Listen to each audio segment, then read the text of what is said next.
Another immediate application to politics. Oh, by the way, we don't have kings. Can we still have ceremony? Yes, we can. Could we perhaps, if ceremony is so happy, and if it almost naturally gravitates towards monarchy and away from democracy, is it an either or? Well, no. Maybe the English have a great idea. They have kings and queens, but they don't rule. So they've got all the ceremony. They're like modernist theologians. You know, God's up there, but he's not the Lord. So you can still have sort of the fun of not being an atheist, but you don't have to buckle down and obey the divine commander. Now, maybe that's a good idea in politics, because England is a parliamentary democracy, and yet it's also a monarchy. They got the best of both worlds. That's pretty clever.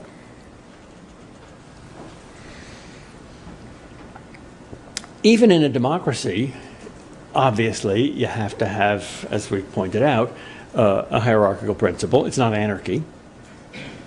You vote by discriminating. And once you have a government, it has authority, whether it's democratically elected or not.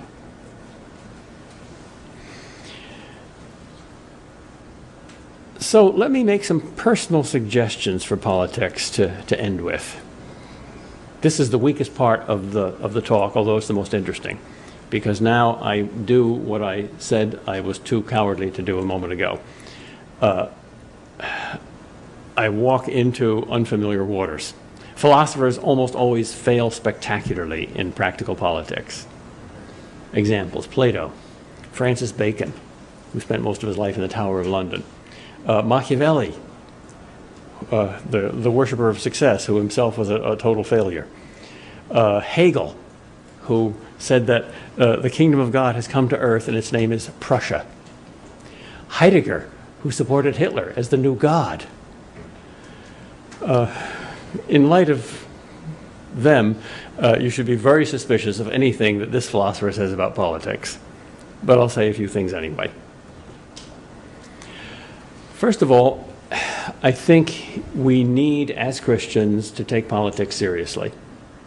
We also need, as Christians, apolitical people. Jesus himself was apolitical. That's probably one of the reasons he was crucified. Judas Iscariot probably wanted to co-opt him for his own political purposes, and when Jesus refused, he betrayed him.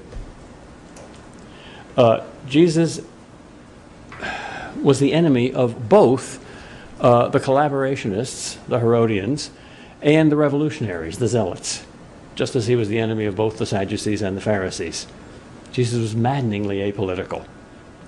However, the church, his church, is not meant to be apolitical because it's meant to be the extension of his incarnation into all human endeavors. The church can't ignore politics any more than it can ignore art. Jesus was not an artist, but the church is.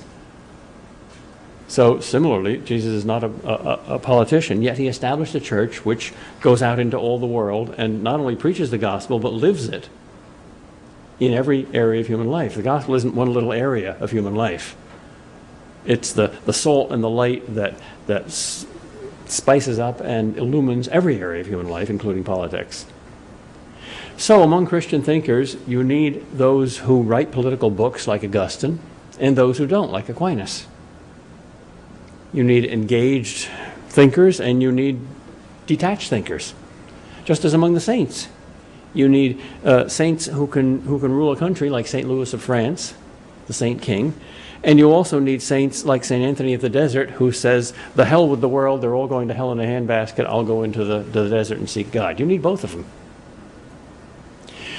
You need saints like Mother Teresa, who was as apolitical as Jesus, and you need saints who in many ways are similar to Mother Teresa, like Dorothy Day, who did basically Mother Teresa's work in America, but was very much engaged in politics. So it's not an either or, it's a both and. And yet, there's a connection between the two which is not egalitarian, but aristocratic. The engaged depends on the detached, as action depends on prayer, as a building depends on its foundation. It's not that these are two independent lifestyles or two independent plans, and then you bring them together in a kind of a synthesis or marriage. It's rather that you start with the vertical, You start with the detached, you start with the direct relationship with God, and then on that foundation you expand into everything, including politics. And therefore, as a consequence of this dependence, the single most important political act you can do is to be a saint. There's a strange Zen Buddhist saying, "Drinking a cup of green tea, I stopped the war." What in the world could that mean? Well, in Zen Buddhism, tea ceremony is religious, and drinking a cup of green tea is either an expression of or a seeking of supreme enlightenment. And each individual's enlightenment, in a kind of mystical way, is a part of overall enlightenment. And overall enlightenment is the key to peace, including world peace. We all know that. There's a line in Confucius, there is not harmony in the world until there is harmony in the state. There is not harmony in the state until there is harmony in the family. There is not harmony in the family until there is harmony in the heart. So, drinking a cup of green tea, you can contribute to stopping the war. In fact, if you don't do that, if you don't start there, now a Christian wouldn't say drinking a cup of green tea, a Christian would say prayer. But if you don't start there, you're not going to have much long-range success. If I had to choose between a beautiful cathedral without a foundation, which is going to collapse very soon, or a big ugly foundation which doesn't have a cathedral on it, I'd take the foundation, because you can build the cathedral onto the foundation much more easily than you can put a foundation under a cathedral. Well, the foundation is prayer, and the cathedral is political action. So the single most important political act that you can do is to pray. Because prayer makes you a saint. And good people, saints, make good institutions. Suppose you have a school, which is a bad school in every possible way. It's poor, the buildings are collapsing, the roofs leak, they don't have good science labs, they don't have much money. All they have is good, wise people. The teachers, the students, the administrators, they're wonderful people.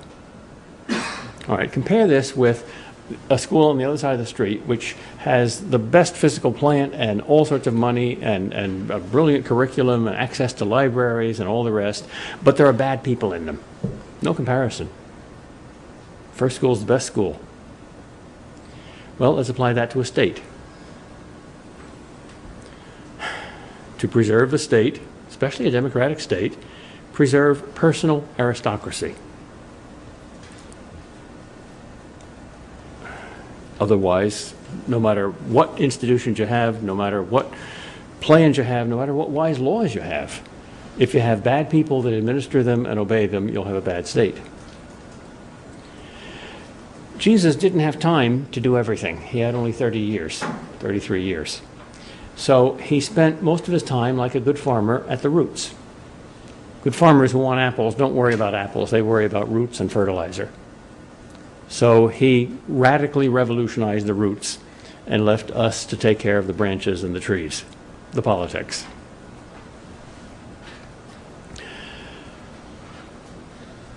This principle is especially true in democracy because, as I said before, the responsibility is far greater on each individual in a democracy. You can't say, my life and character don't count much, I don't have to be a saint because I'm not a ruler. Yes, you are. In a democracy, you're the ruler. You have immense responsibility.